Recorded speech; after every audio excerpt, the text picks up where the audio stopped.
welcome everyone to another episode of the Adeptus podcast. My name is DK Diamantes. My co-host is Bricky, and he's going to be teaching us, I think, about some Eldar shenanigans in Warhammer 40k today. But before he does, if you enjoyed today's episode, head over to patreon.com/Adeptus Ridiculous and consider supporting us. You get access to the Discord, HD posters at the $15 tier. How about that Slanesh poster, everybody? Anyway, patreon.com/Adeptus Ridiculous, and Bricky has a few things to tell us today, doesn't he?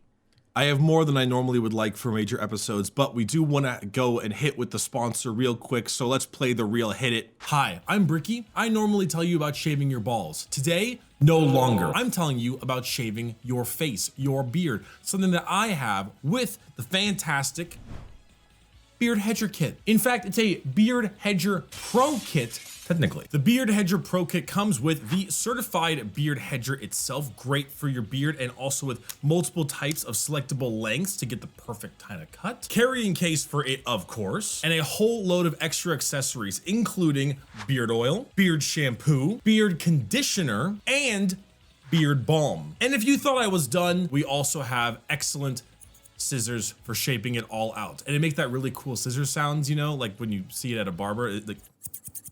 It's a great noise. Overall, the package is an excellent deal. It has a ton of various types of uses, all for not only cutting your beard to make it look great, but also for the continued health and often restoration of the beard. As someone who has had a beard for 7 to 8 years now, the actual maintaining of it is super important, and things like oil, balm, and so on are really helpful for making it look fantastic. And Manscaped has you covered with the Beard Hedger Pro Kit. That all you can get at 20% off with code ADRIC down in the video description at manscaped.com. 20%, code ADRIC, manscaped.com, description. Thank you for the sponsor. Let's talk about Big A. And we're back. Hello, welcome back. Thank you very much, everybody. I want to get through the merch stuff really fast because I don't want to overload the beginning.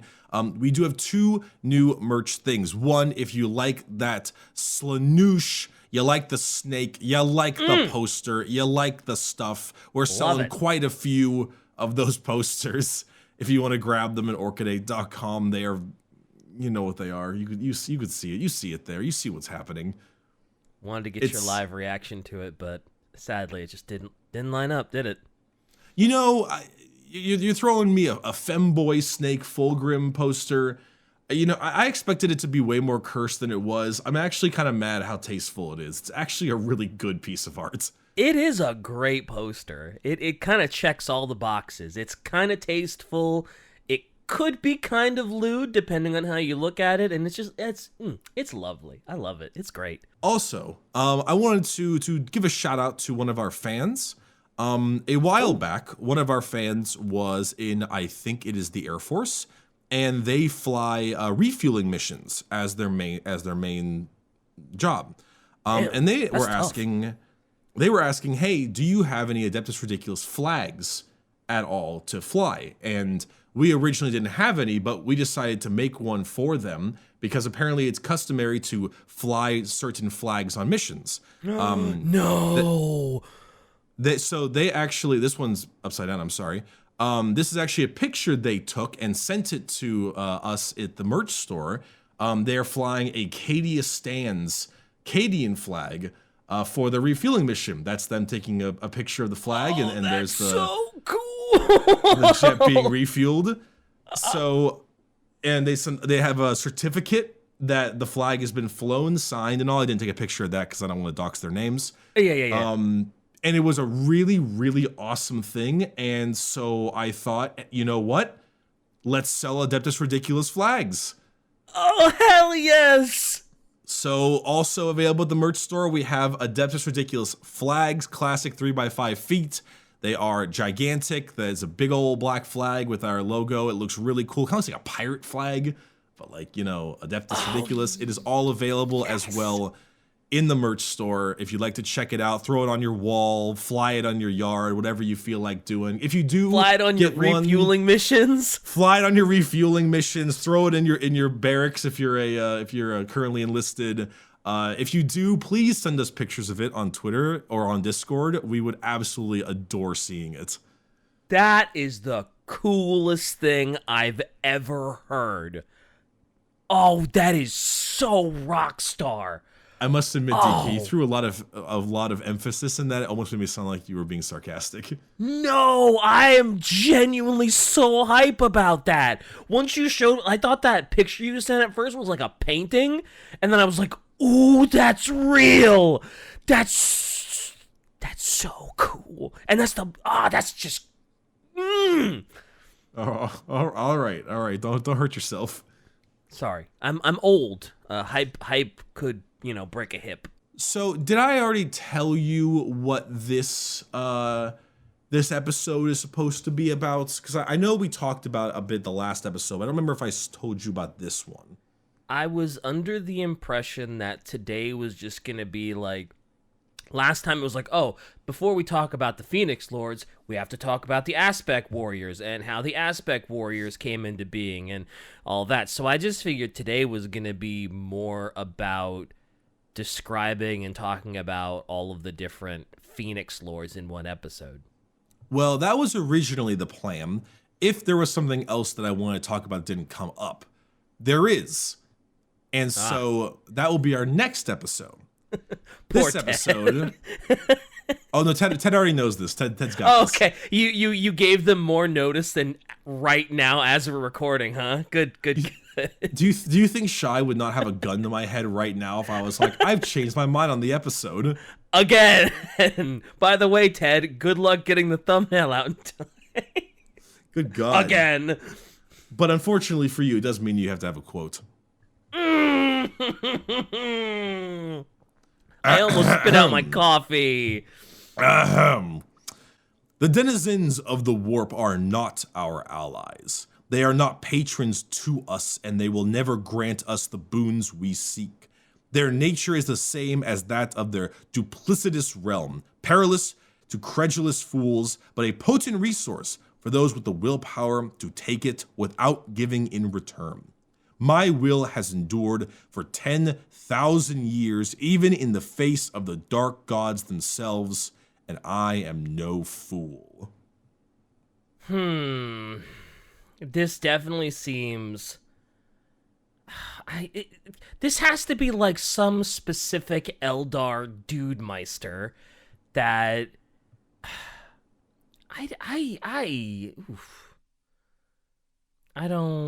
nothing's coming to mind as to who this might be other than it's probably some Eldar that can use warp magic.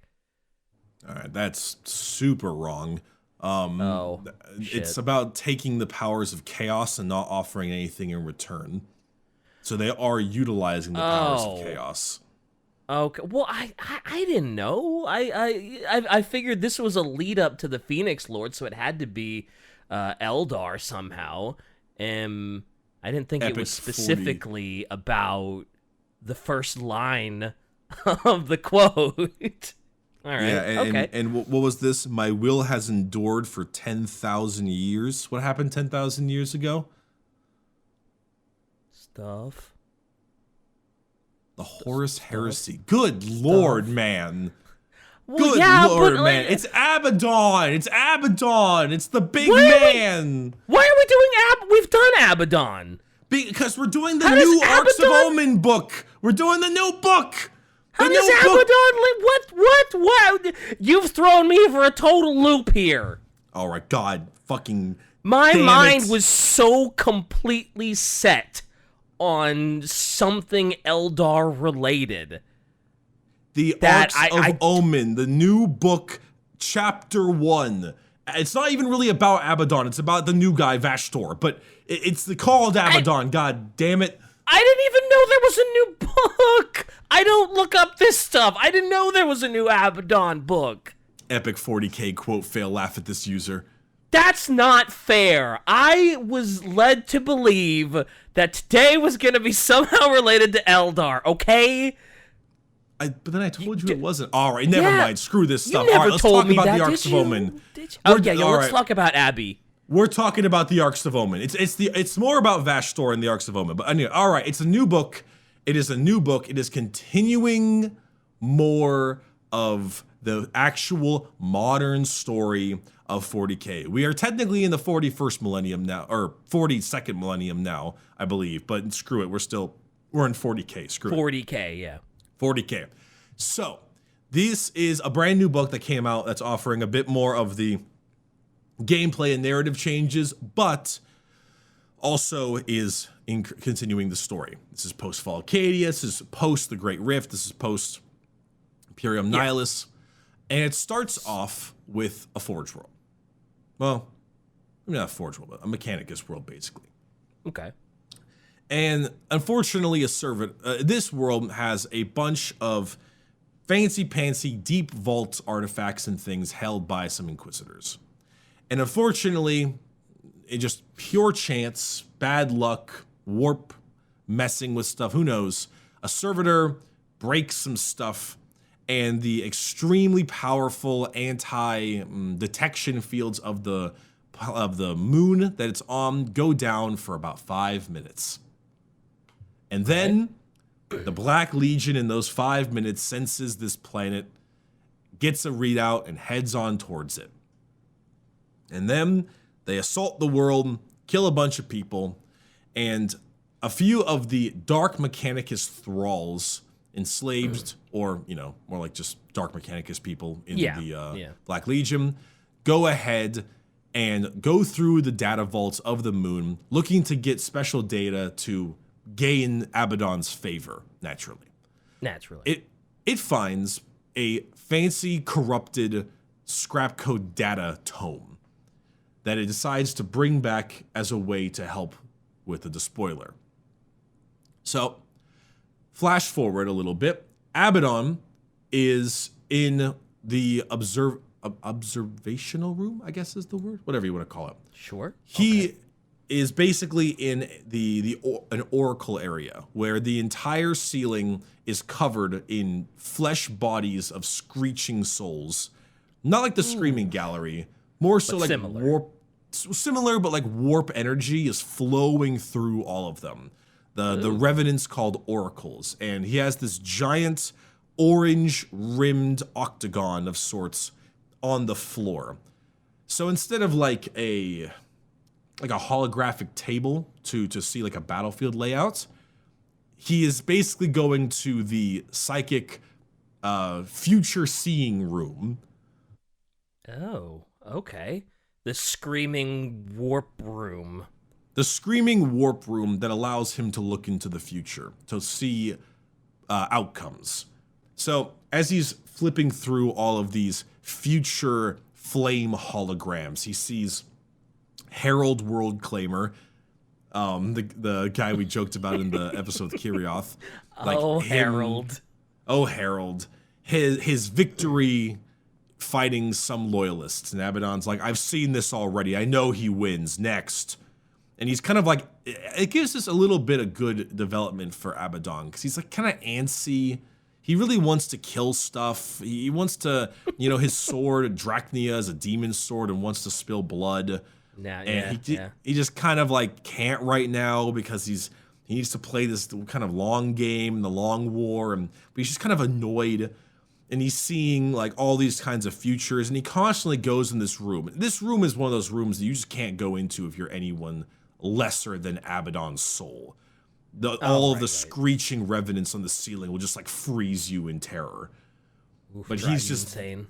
And he's just there like chilling with a cup of coffee. He's got an armchair, puts his legs up. Yeah, let's see what's on the news today. The future news, warp news. With your boy Issachyle. Warp news starring the demons of chaos.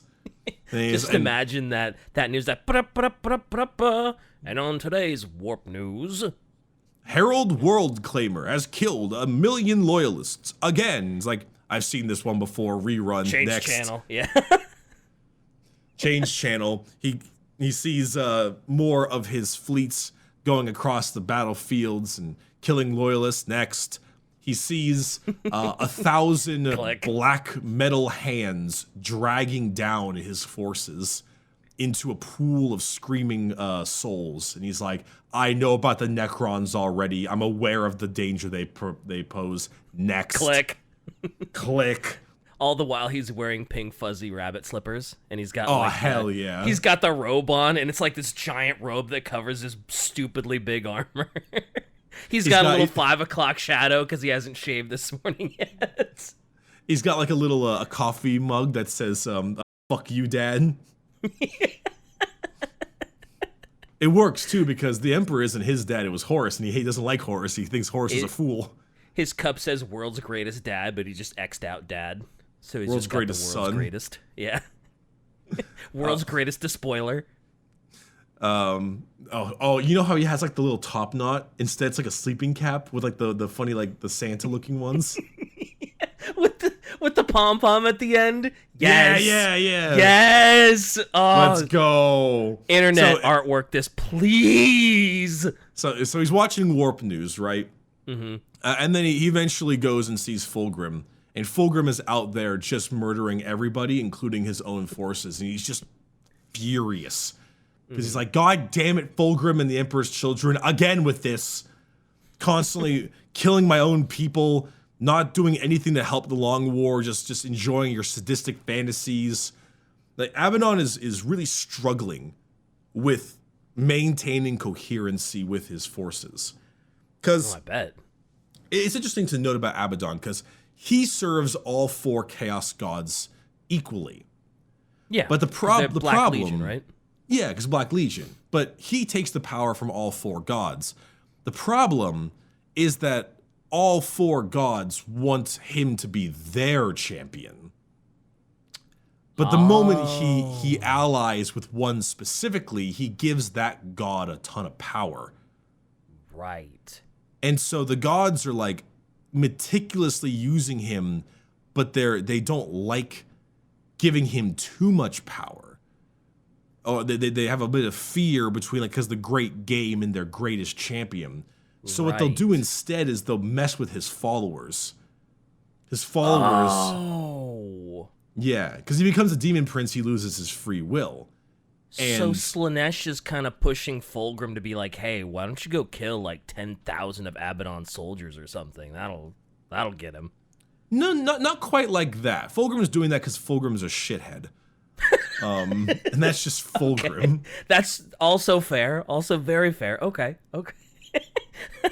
It's more they're playing this game of teeter-totter because at the same time Abaddon is all of their greatest champion, and they're scared of other gods him going to other gods, but at the same time they don't want to give him too much either because then he's so powerful on his own, right? You know, like Abaddon wants to basically try to kill the Emperor, take the throne, and then defy chaos. Okay, so if he took the throne from, if he actually ever managed to kill the Emperor and take the throne, he would completely ruin chaos, and he would ruin all the gods, and he would be his own super entity. Or just basically no longer need them. So they don't want to make him too powerful, but they also don't want another one to take him instead. So it's this balancing act. I kind of like the idea that he is both their greatest weapon and potentially the biggest threat to chaos. I kind of like that. I don't want to say duality, but I kind of like that crazy balancing act of if he gets too much power, chaos is screwed. But at the same time, if he's still the greatest weapon to chaos too. But it is a balancing act of between the gods and to try to take their power and not give anything back. And the problem is that so many of his followers are not that strong, and so they take power from certain gods more than others, and that gives the gods power. And so he's trying to maintain his forces at the same time while they're being corrupted. And it's really difficult. Abaddon is having workplace structuring issues. So his followers, so Black Legionaries, are falling to chaos because they're obviously not as strong as Abaddon. I mean, I'm assuming nobody is other than the Emperor. So his forces are probably constantly falling to chaos, aren't they? Because it's not just that; it's everyone can join. You know, look at the word bearers and how devoted they are and how much they give the gods. Or yeah, like certain Black Legionaries might get more power. Maybe he'll pull a legionary from a certain group, and you know, like the Exalted Night Lord guy was a Tzeentch follower, Tzeentch demon follower. Yeah, it's difficult. Of course he's not been able to destroy the Imperium yet. He has to hoard. And like herd a ton of various people who are all falling to chaos in various ways. Some trying to usurp him, some trying to do their own goals. It's tough. It's also the Imperium, like million planets. Yeah, it's a lot he has to take. That's not an easy thing to just topple over, even if you're Abaddon. So it's frustrating. Sure. But as he's going through warp news, he eventually starts having issues with his overall hologram. The Vengeful Spirit starts having major problems, as the Vengeful Spirit was still kind of damaged from the Battle of Cadia, and I think even from the Horus Heresy. Okay. And as the weirdness of the warp news starts to flicker and adjust, he leaves and meets up with his bodyguard, trying to figure out what's happening with the ship, because he's looking around the ship and there's like snaking bits of brass, silver, and gold moving throughout the ship, like worms of metal and electricity arcing throughout the walls, creating like screaming faces of brass and metal slithering through all the pipes and walls and floor of all parts of his ship. Well, that doesn't sound ideal. So he goes up to the source of this area, and he finds a bunch of Dark Mechanicus people utilizing the dark, blasphemous tome they found on that planet in an attempt to create a ritual to help speed up and fix the Vengeful Spirit's damage. Oh, no. This sounds like it does not end well for someone. Well, it doesn't end well for them because they're taken for excruciation. I was going to say, at the very least, those Dark Mechanicum that are using that unholy tome to mess with the Vengeful Spirit are probably going to get just unheard of levels of torture. So the actual bits and pieces that start happening are really weird. It's just snaking electrical metal worms throughout the entire ship, just running through it like living cables, like frayed intestines, all just moving in and out of the area. And it all coalesced in one specific spot. And in that spot, there was a kind of a warp portal / ritual, and sucks in all of the servitors and all of like the ones that are kind of melded inside of the control consoles. All the electricity is wired and being slowly dragged into the centerpiece area. Ooh, and in this blazes 2 eyes of bright cinder. The eyes fixed him with burning lamps for eyes, and spoke in a voice of rasping static from every emitter on the bridge. Abaddon, the Despoiler, I am Vashstorr the Arkifane, and I come to make you an offer. Ooh. Is that Vashtorr? Vashstorr the Arkifane. I think one of the best additions to chaos in a while. Whoa. That is so that first art, that I don't know about that second one, but that first one, oh my god. That's so wow. His mini is also really dope. Oh, hell yeah. Oh, this is the one everybody thought was the Dark Mechanicus mini, right? Yes, it is not actually. Oh, he is so cool. That is a baller mini. Oh my god. Vashstorr is really, really cool. I like him a lot. That's one of those minis that's so cool that I'm like, yo, I might not play, but I would love to own it. I would probably screw up the paint job, but damn, that's cool. I've also found that Vashstorr is actually really big. As a mini, he's way bigger than you think he is. Like, if you, was that an epic embed fail? Laugh at this user, do it, Shy. Oh, no. Anyway, he's very tall. He's very big. Giant mini. Is he bigger than, say, on a scale of 1 to Be'lakor? Just click on the damn link. It says 404 not found when I click on it. God damn it. So, you've really goofed this show off here. There you go. So. He's like triple the height of Space Marines. He's very tall. Oh wow, he is a lot bigger than I thought he was. Well, yes. I guess in terms of the mini, like Shai said, you can see in the picture he is towering over Space Marines. So yeah, that's such a great mini. Jesus. It's really cool. The mini's great. He's dope. So, he arrives on the bridge of the Vengeful Spirit. And he starts speaking to Abaddon in this furnace-like voice of static and metal. Oh, and cool. What he is, in a weird way, he's not a demon prince. And he's not a demonically infested person either. He is a separate warp entity in his entirety.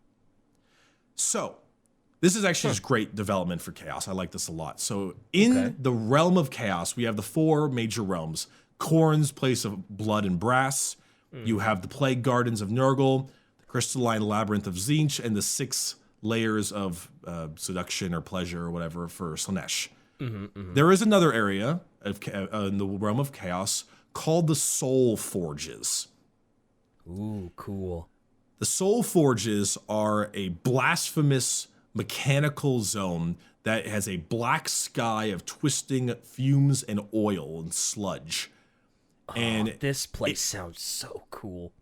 In it are the screams and wails mixed with mixed up and lined up with the sounds of pistons and metal. And it is a place of oil, electricity, bronze, brass, iron, and souls and blood, all mixed together. Oh, I love this place. Forges. It sounds like a demonic chaos admech zone. It is basically what it is. And Vashstorr is actually an entity that gains power from mortals just like the Chaos Gods. He is a technological manifestation. He is the embodiment of the scientist, the engineer, the scientist that decides to find a cure for the plague of his citizens, and the excitement of discovering this, the excitement of creation, then twisting him to no longer try to find the plague cure, but instead, after he's done, make bioweapons, knowing how good he is at his stuff. The engineer seeking knowledge and the perfection of the craft. It's the inquisitor, the questioning, the curiosity of science and engineering is what gives Vashstorr his power. Oh, so he probably got a big boost when Oppenheimer was around. That probably gave him a big old, One could say he was having a blast. Yeah, you could definitely say that. Yeah, definitely. I like that idea so much. That's very cool. So the Admech must, the Admech feed him, no doubt. Yeah, but it's not like the Admech can, I was going to say, because the Admech are constantly, engineering and stuff, but it's not like they don't invent stuff, and it's not like they're real. I guess I don't know. I'm probably thinking about it too hard. They do. Great. All right. Excellent. So in the Soul Forges, it is a unaligned section of the realm of chaos that serves all chaos gods equally as a third party. Vashstorr is a combination of mob boss and arms dealer. Ooh, so okay. The thing is with Vashstorr is demons, when demons arrive in real space, they speak in twisted riddles. Unless you're Khorne, they just try to kill you. But It's like the Tzeentch people is like, they're like, why are you here? And they say, the light of the universe brought me here, or was it the minds of mortal? Yeah, I imagine Slaanesh is that way too. Vashstorr does not do this. Vashstorr speaks plain and candidly. He is brutally honest. So good for him. What happens in the realm of chaos is he is an arms dealer for chaos. He is the crafter of demonic war engines and the creator of destructive forces of demon engines and power. He is a blade master and a weapon artisan. Those weapons that have demons infused inside of them, Vashstorr helps make. Oh, nice. He helps create these. The swords and plague weapons made from Nurgle or the giant brass vehicles of Khorne, he helps build these. Nice. I love it. I love that he's like the weapons dealer, the arms dealer, the chaos weaponsmith. I love this. I think this is great. Vashtorr's I love it. So any demon may approach the Soul Forges. And when you approach the Soul Forge, you may sign a contract of blood and oil with Vashtorr. The thing is that these contracts are not weird contracts. They are written out plainly and cleanly what they are. They are not tricks. It is very simple. Demons are the tricksy ones. Demons are the ones who expect so much more of themselves, like they maybe it's a younger, smaller demon of Tzeentch or of Slaanesh who wants to become more favored by their god or wants to rise in the ranks, right?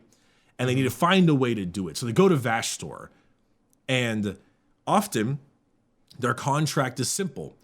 They will be smashed, crushed, adjusted, molded into a creature of brass and flesh. And by giving them that power, they owe a certain amount of mortal souls to Vashtorr. Oh, okay. So I'm liking this. I will make you into a soul grinder, which is shy if you have an image of that.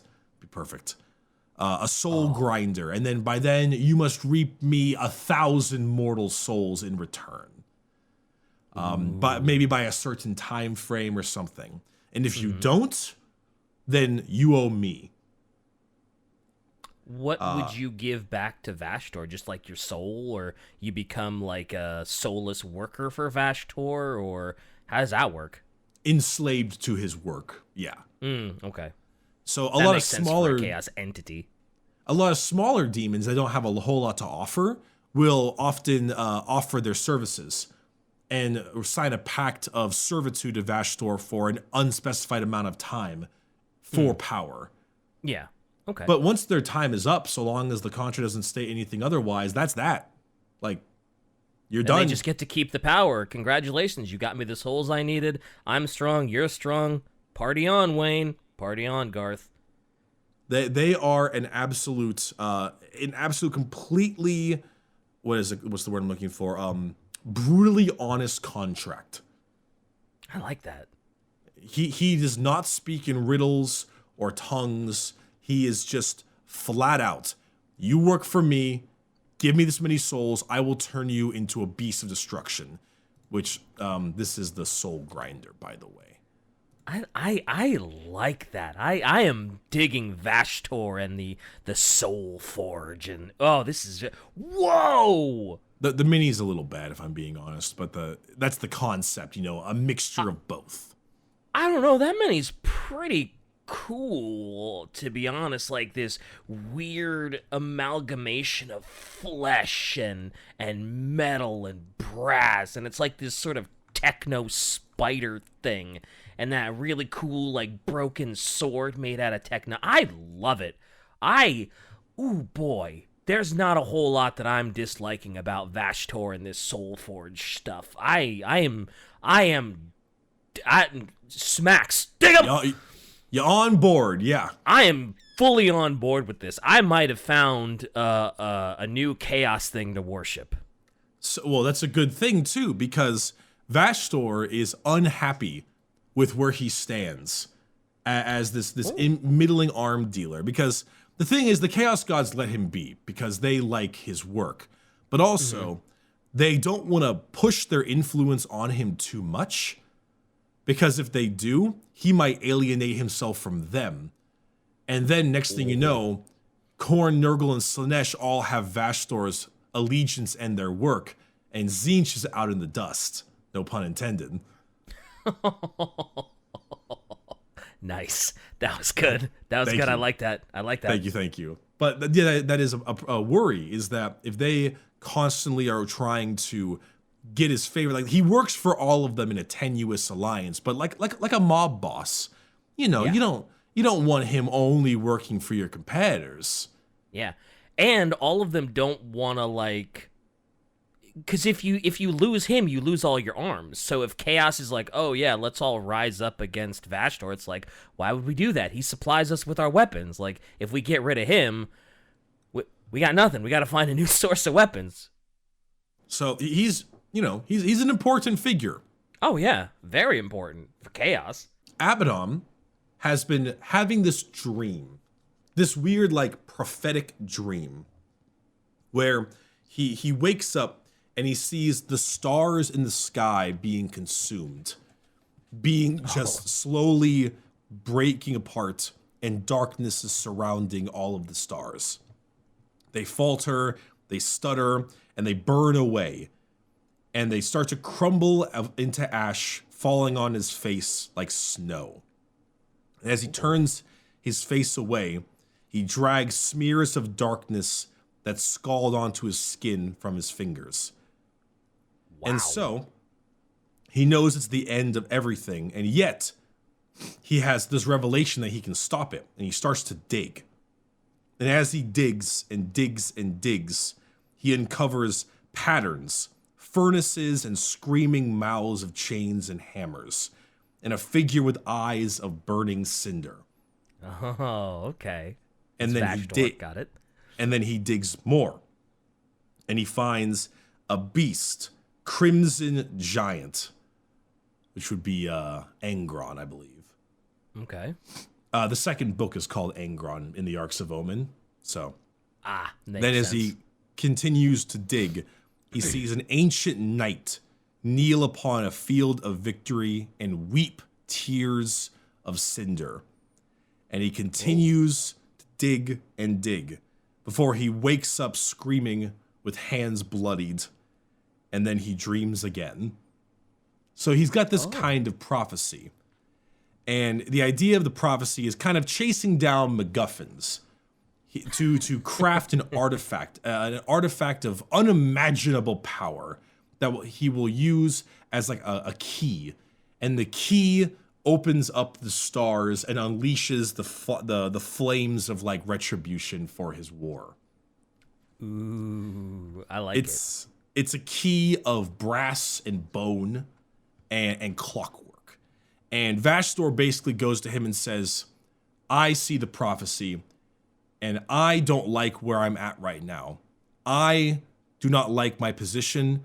I wish to become the 5th Chaos God, and one day overpower the others and see myself ruling the realm of chaos.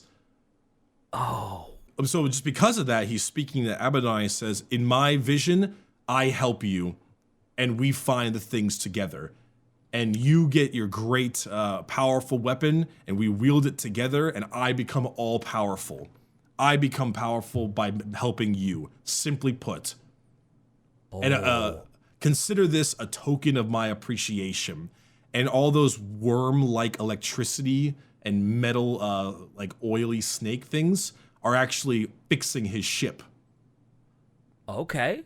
So the dark mechanic did him a solid by using that tome and kind of summoning Vashtorr, because now his ship is getting fixed, and he seemingly can make a contract where he gets the power he wants, and Vashtorr could potentially overthrow the other Chaos Gods. Here, is that what I'm From his vision, if he helps Abaddon, he's gonna rule chaos. From his vision, that's how he gains a lot of power. Ooh. And I mean, the Dark Mechanicus didn't really do him a solve. They didn't know what they were doing. That's what Abaddon is angry about. Is they just didn't know because they had no were idea doing. what they were actually summoning. They were just doing some fucky wuckies. They got lucky, and getting lucky does not mean you don't get to be excrucified. Fair enough. Fair enough. So, yeah, that's basically the goal. Is I will help you and your long war, and together we will destroy the Loyalists and find these artifacts to create this great key for this great weapon. And in doing so, we will be able to, I will become all powerful, extremely powerful, and you will be able to not have to serve the other chaos gods and get your win. Vashtorr speaks completely honestly. No riddles, no nothing. Even Abaddon was like, why would I trust the god of cogitators? And Vashtorr just kind of laughs. And it's like, wow. He kind of giggles at it. And at first, Abaddon also said, what chaos god do you serve? And he just spits in their name. It's like, I serve none of those weak-willed fools in the great game. So Vashtorr is a blasphemous mathematics. Oh, I love Vashtorr. Also, this has got to be like, I mean, Abaddon would be crazy not to jump at this offer, right? I mean, sure, you're going to be a little uneasy and a little untrusting because, you know, chaos. But this could give him everything he wants if he allies with Vashtorr a little bit here, right? Like, it's a win-win. It is, if Vashtorr is telling the truth. Which, but he speaks plainly, right? He's not like a manipulator. He's not like a big time chaos liar of deceit or anything, right? As far as we know. Oh, okay. Now, I think it goes against Vashtorr's overall like idea to be manipulative. And as far as I'm concerned, because I can't tell if this this book is in the eyes of Abaddon specifically, and so whether or not he considers to trust Vashtorr, or Vashtorr is genuinely just not a liar. Yeah. But regardless of it, he speaks plainly, and so far, it seems that he's telling the truth. Oh, so, man, I love the it. next step is the Arks of Omen. The Arks of Omen are, they're basically playing a giant scavenger hunt, is the idea. Getting different MacGuffins in order to help figure out this artifact and the key for it. So, what Vashtorr does is he grabs a whole shitload of, like about a dozen, I think it's a dozen actually, space hulks from the warp and throws them into real space. A dozen? A dozen space hulks. All right, that's a lot. The Black Legion and their followings clear the space hulks of demon presence, Tyranids, Necrons, whatever's inside of it, and turn them basically into gigantic battle force ships that they use instead. Yeah, the right is the Arks of Omen in that picture. That giant one. Oh, wow, that's a big ship. Oh, okay, cool. Jeez, that's the size. That's bigger than all of those chaos ships put together. Do you remember what a space hulk is? Yeah, it's isn't it just like Imperium ships that got all engulfed in the warp, and they've got like all manner of demons and stuff in them? Pretty much. And so, like, they're basically the size of like small moons sometimes. Oh so boy! Notice there's another one right there. Yeah. Coming out of the warp and causing problems. So yeah, what they're doing is they're basically taking each and every one of these and turning them into capital ships. And in order to do so, they need to do 6 things to the ship. There are 6 additions Vashtorr adds. The first one was called the Unhallowed, the Space Hulk, that is, the Arks. The first thing they do is wardings. Tons of wardings and ritual runes to keep away demonic infestation from the ship. Fair enough. Then you have Makes the sense. flesh metal Gangliakos. Oh my god, that's a hard word. It's gang and then Liaxos. Gangliaxos? Gangliaxos? Yeah, Gangliaxos? Yeah, sure. Yeah, Makes it's sense weird. to me. Yeah, sure. It's a word. Tons of warp energy and silver cyber nematodes that burrow within the ship to create like the electrical circuits for them. Cool. You then have a warp portal, which is genuinely just a portal that allows you to translate between various areas from the ship and other ships. So you can go down to the surface, murder everyone, then go into a portal to teleport back onto the ship. Oh, that's convenient. You also have the Obeliskane, which is basically a blasphemous version of the Astronomicon, fed heretical psychers to give each Space Hulk a presence in the warp so it can be grouped up on and travel in packs. I mean, hey, also very convenient. Very convenient. A few other systems, and finally a demonic bridge crew known as the Ferryman, a special demon pilot that melds with the ship to allow it to move. Oh, that's really cool. So the crew is just merged with the ship. You don't have to worry about oh, we need sleep, we need food. No, they're just merged in there, and they're always flying it. Basically, they're always flying it. So cool. I like and that. And the whole bridge crew is just these awful demonic people. And so these dozen Space Hulks are now on their way going for the scavenger hunt. And they all have these really fun names. Like, they say more than a dozen arcs have done this initial thing. Mm-hmm. But they're moving around like the shrine world of, the ice moons of Korvac are one of the assaults, or industrial sprawls. There is the shrine world of Loom 4 that has the Iron Warriors with the Arc Ogre. There is on Hasp, they have Alpha Legion going through. They have one called the Blood Maw, which is attacking good old Graia, the Forge world. Mm-hmm. You have the Bane of Life, which is attacking the Cronus Hegemony Voton and the Orcs. That name is like, wow, I shop at Hot Topic, dude. Look at how edgy I am. I'm the Bane of Life. Nobody cared who I was till I put on the map. You know, that's pretty good.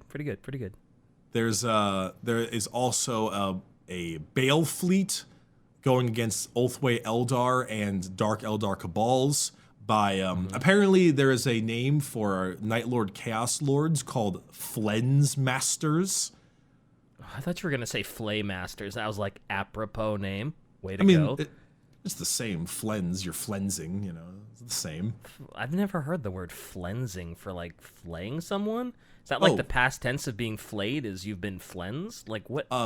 Flens, verb, slice the skin or fat from a carcass. Huh. You flens and butchered the whale, or the skin has been flensed off. Okay, appropriate name for the Night Lords. GG's. Yeah. Hey, I learned a new word today. Hell yeah. So they're going around killing all sorts of loyalist people, dealing and killing off Necron, or going to Necron tomb worlds and Eldar shrine worlds, grabbing all of their various things. Mm-hmm. And at this point, the loyalists are starting to kind of catch up. Of course, naturally, the Eldar are the first people who find this out, because Eldar. Of course. And they start contacting even Imperial Inquisitors and saying, hey, we got problems. It must be a big problem for the Eldar to be like, hey, humans, I don't know if you knew this, but Arks of Omen are coming to destroy all of us. Everything, yeah. And so a lot of these Arks, of course, are, basically just being sent to demolish worlds because they're enormous. Yeah, they're the size of a world. And so Sisters of Battle are rising up against it. Dante of the Blood Angels is coming to fight. The Ulthwé Eldar are working against it. The Necrons have started to mobilize to try to deal with the Arks. Abaddon and Vashtorr have attracted the attention and are currently fighting most major players of the galaxy, which is a very impressive feat for them as the champions of chaos. I was gonna say, it sounds like they are literally starting a fight with every faction except the Tyranids. Because how do you start a fight with the Tyranids? They're just Oh no, they started a fight with the Tyranids also. They've attacked a couple hive fleets. Oh, okay. They attacked a hive fleet? I think there's a world surrounded by hive fleet Kronos, I think, and I think it's on the world.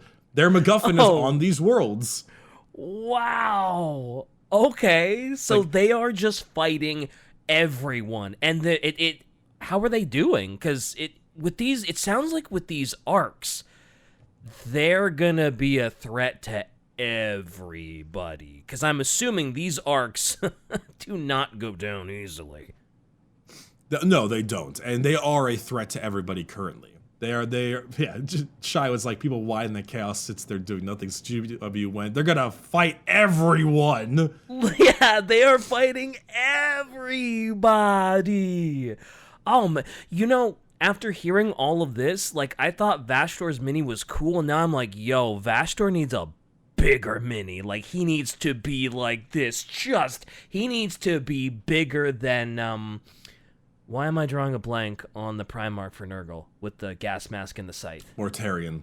Mortarion. He needs to be like bigger than Mortarion with his giant mechanical wings outspread, and cause this is crazy shit.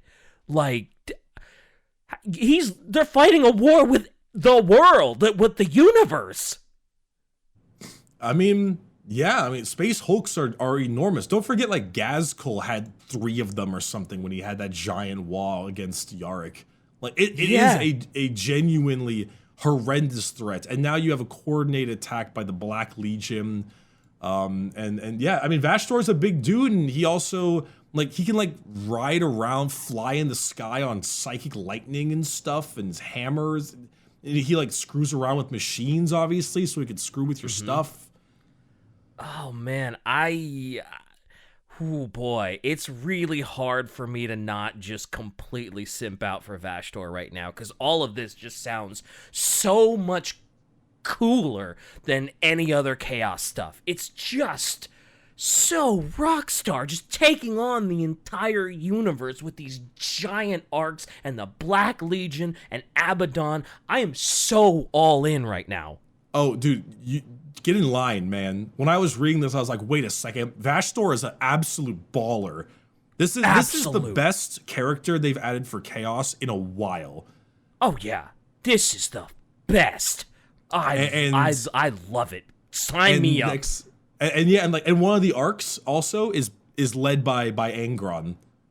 Oh, let's go. Our boy. Yeah, and the next book is Angron too, and then the book after that is Vashtorr, and the 4th book we don't know yet. There's 4 books total, but the 4th book we don't know yet. But I'm not gonna lie, the rumor consensus is that it might be Farsight. Oh, okay. Yeah. Okay. Maybe our sudden heroes might be the quiet ones. So Abaddon is the only book that's come out at the moment, but there's going to be 4 of them.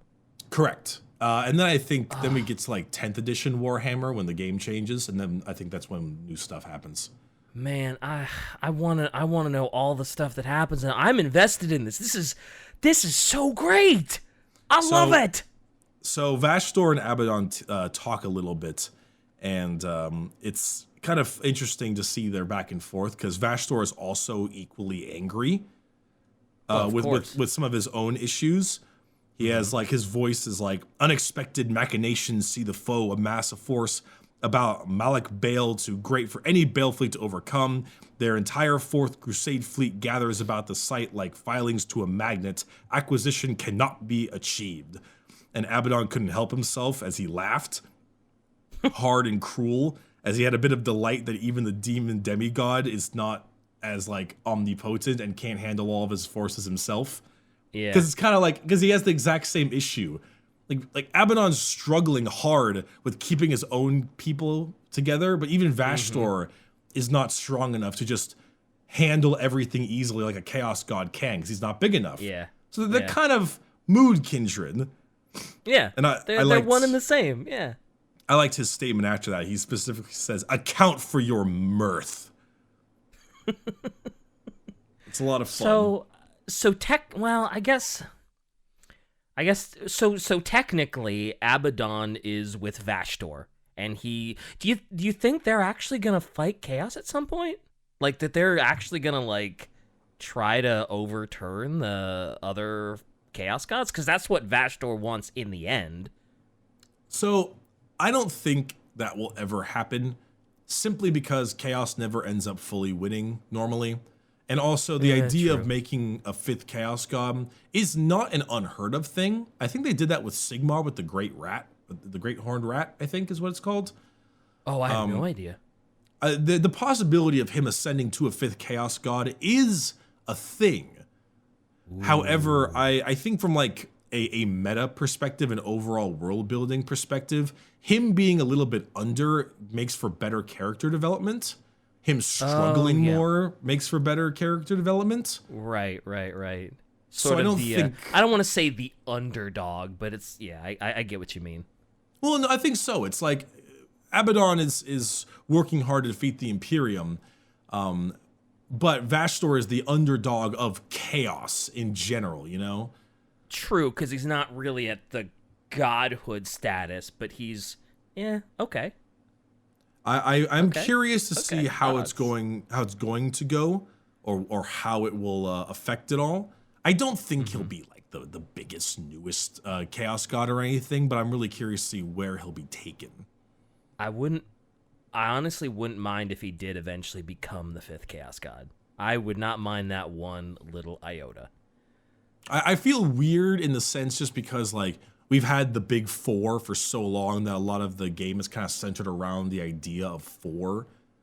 True. Making it 5 feels a bit odd.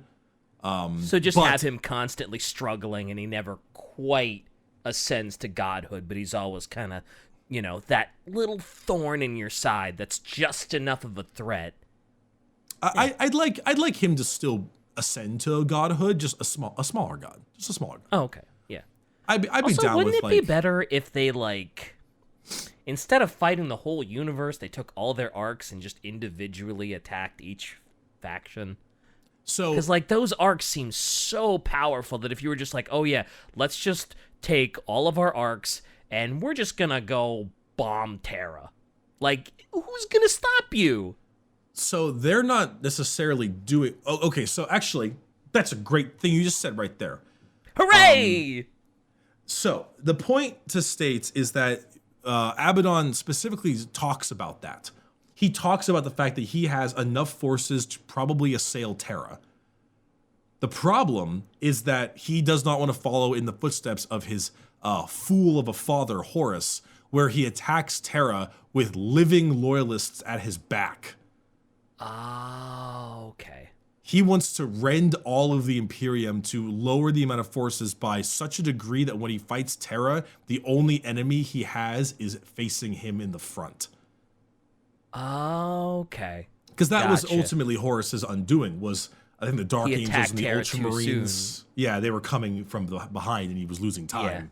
Yeah. So if Horus had been smart enough to whittle down the Loyalists, he might have won, and Abaddon doesn't want us to make the same mistake. Oh, that's great character building. Man, this just keeps getting better and better. And so... he is not actually just picking a fight with everyone. He is attacking very specific spots that have artifacts that they are looking for this key for this weapon, this MacGuffin weapon. Oh, I love it. So it just happens to be that these spots have one was a Tomb World, one was one was Tyranids, one was Votann, one was lots were Imperium. Gotcha. So it's more than just these are the places we have to look for, not right. They're just looking for artifacts. They're not necessarily trying to whittle down forces. They're just like, yo, we need these artifacts, and you idiots happen to be where we need to be. Exactly. Gotcha. I love it. Oh, this is I love it too. This has been fantastic. Good for GW. Yes, this is actually really good chaos lore. Vashtorr is a baller. Hell I cannot yeah. wait to see what his rules are on the tabletop, because I'm gonna buy him and paint him up no matter what. I don't care at all. Hell I'm yeah. 100% getting him. So sick. That's one of those ones where it's like, I might buy one, and even though I'm not painting stuff, I might just send it off to like one of those commission painters and be like, hey, make this as badass as you can, because I just want to display this on my shelf. Hell yeah, that'd be a lot of fun. Mm-hmm. Oh, I All love it. right, Get one of him and get like the new Abaddon. Oh, that's about it for me. oh man, this was a great episode. I love it. am so, like, I thought I was gonna be hype about the Phoenix Lords, but this was I am thrilled at being so wrong about what today was gonna be about, because consider me a Vashtorr simp post haste. Hell yes, join the club. Hell yeah! Also, I it's imagine kinda nice to, a lot to of have, people are like- gonna be that way. Oh yeah, I think a lot of people are really hot on Vashtorr right now. I also think that it's really nice to be listening to like ongoing lore in 40k, like a developing story is just kind of nice, because now we're finally in the situation of, ooh, what's next? What's next? Yeah, we know what Issachar has been up to. We know what he's doing, and oh man, he is a big threat. Would you say he is now? He's got to be more of a threat than Horus right now, because, like you said, Horus screwed up and failed at Terra because there were still so many loyalists at his back. Like he's a way bigger threat than Horus now, right?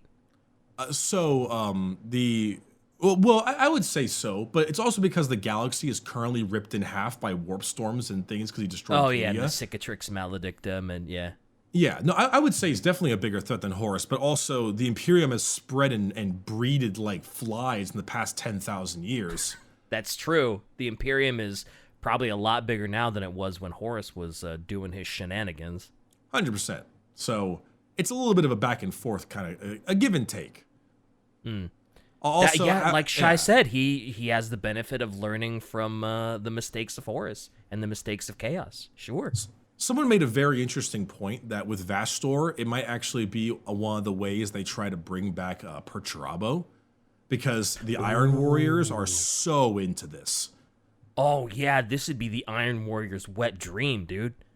Well, so kind of, because the Iron Warriors do not like Chaos. They despise Chaos as an entity.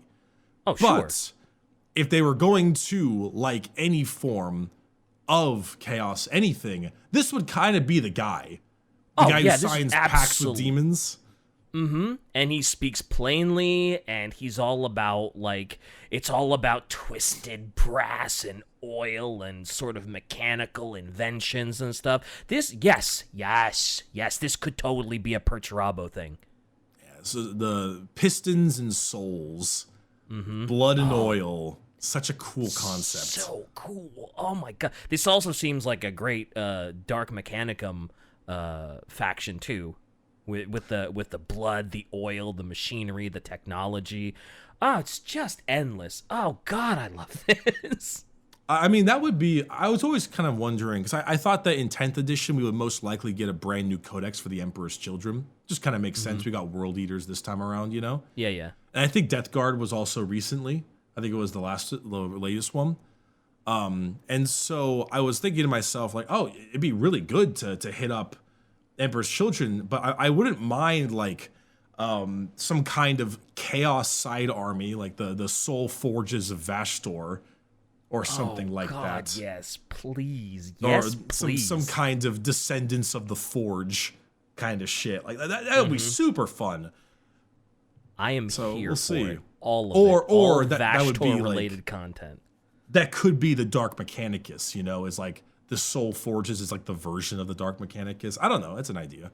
Hell yeah. I am here for all Vashtorr related content. Hell Give it to yeah. me. Just put an IV in my arm and direct it into my bloodstream. Hell yeah, brother. All right, that's it for me. To all of our lovely viewers, I might need to get my tonsils removed. So you might not hear my scratchy voice for a while. and it might delay an episode or two. Well, the ones that I might be in. Yeah. And the ones that If we I've need to, looked we up might for. get like Kirioth or someone to come do a guest episode or something.